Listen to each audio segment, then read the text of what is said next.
Saludos amigos de Sensacionalsports, espero que se encuentren bien. Nos encontramos vía telefónica con el campeón mundial peso super pluma de la Organización Mundial de Boxeo, Jamel Herring. Hello everybody, I'm here with the WBO super featherweight champion, Jamel Herring.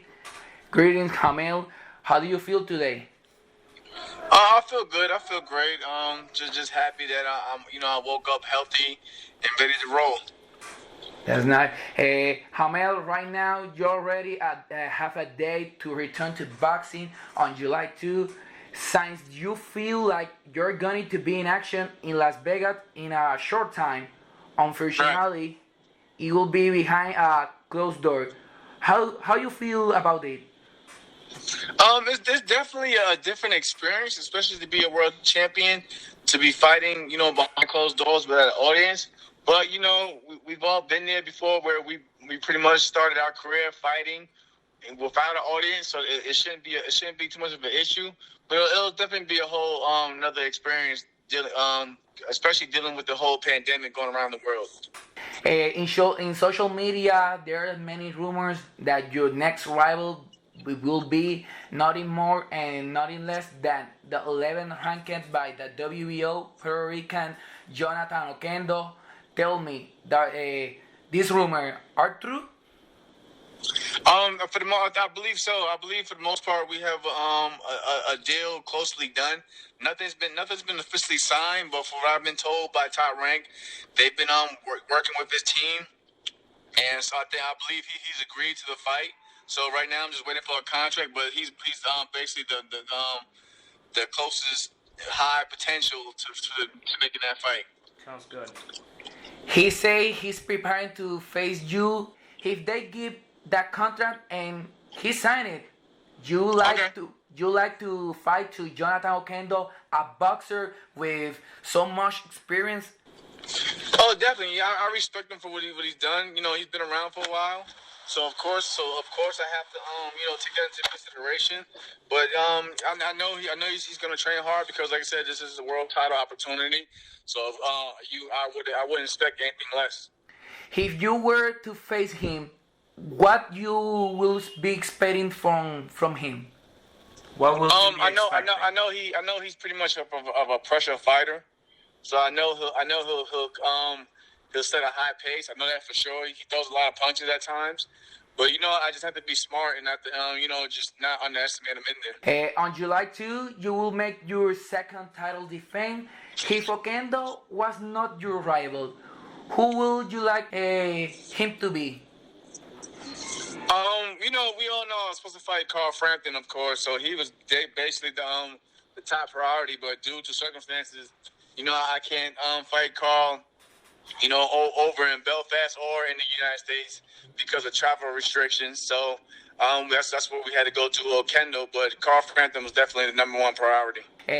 Yesterday, you completed a year as a world champion, defeating Japanese Masayuki Ito by unanimous decision on the biggest night of your boxing career. What is the biggest challenge of you as a champion? Like, what has been your biggest challenge up until now?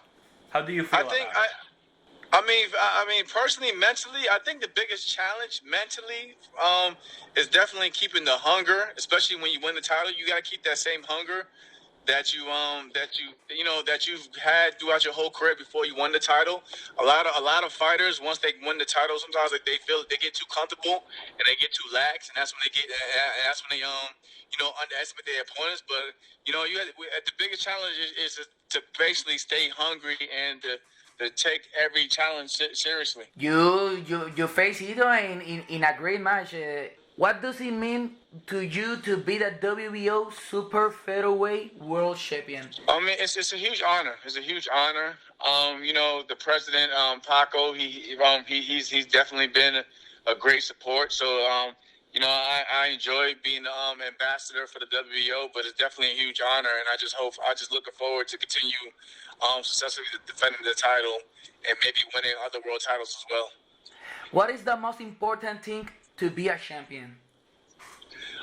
You have to. The most important thing is basically how you conduct yourself as a champion, of course.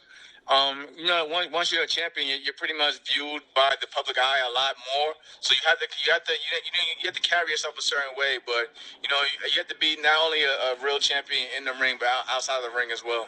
What do you consider your lethal weapon in boxing? I think my biggest strength in boxing, to be honest, is my mentality, especially coming from a military background. So we all know that I've been through Iraq twice. So I've been through pretty much the worst of the worst. So I think they always say boxing is 80% mental, 20% physical, and I believe that I always have the mental edge over my opponents. Do you agree that boxing opens its door again, even if they is without audience? You know what?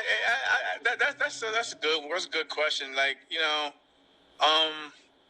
this whole audience thing is definitely is still kind of like bothering me because, like I said, without the audience, a lot of the huge fights can't happen. Like for example, we won't be seeing like a Wilder Fury rematch or Fury Joshua matchup because most of these promoters they want the audience. So without the audience, it's definitely going to have a huge impact in terms of how the sport of boxing is going to move forward with. In this moment, for you, who is the best boxer pound for pound? Best boxer pound for pound is my stablemate Terrence Crawford. Is either between him, Canelo Alvarez, and obviously Vasily Lomachenko. Those are my top three. That you can match them up anywhere you want in terms of the rankings, but those are the best boxers out there now, pound for pound. I agree with you. If you successfully defend a title, what will your future plan in boxing? What are your future plans for boxing? Future plans. Obviously, of course. Every champion wants to unify and face other world champions, of course. But like I said, Carl Frampton is still the number one priority. But if I can't get Carl Frampton, I would love a fight with like a guy like Abner Mares or one of the other world champions in the super featherweight division. We know that boxing is a not longer career. Before you retiring from boxing, what else would you like to achieve? Like I said, I just want to before I retire, I just want to pick up another title. But right now, I'm also focusing on managing and working with other fighters while I'm fighting myself. So like I said, I'm just trying to stay busy. Maybe I can do some commentating as well. But there's definitely a lot of other plans that I want to do within the sport of boxing besides fighting. Yeah. Have you been able to reflect, learn something from this pandemic? Oh yeah, I just basically just learned to appreciate the value of life a lot more because I personally know someone that actually passed away from the virus. But it just like during the pandemic and quarantine, I just basically spent a lot more time with my family before I started training. Champion, it's an honor to be able to this interview with you. Thank you very much for taking the time and to take the call. Thank you. Can you send a final message to all the fans in Puerto Rico and around the world? I just want to say thank you to everyone out there in Puerto Rico who do support me. It's a huge honor. I've always respected Puerto Rico, especially the boxers. Miguel Cotto is actually one of my favorite fighters that I've came out watching. And for everyone around the world, thank you as well. And just stay tuned. July 2nd, I'll be back. I'm glad to hear that. It was a real honor to have you here. Thank you. I appreciate it. Mi gente, escucharon aquí a Jamel Herring, el campeón peso superpluma de la UMB por Sensacional Sports, trayéndote lo mejor del mundo deportivo.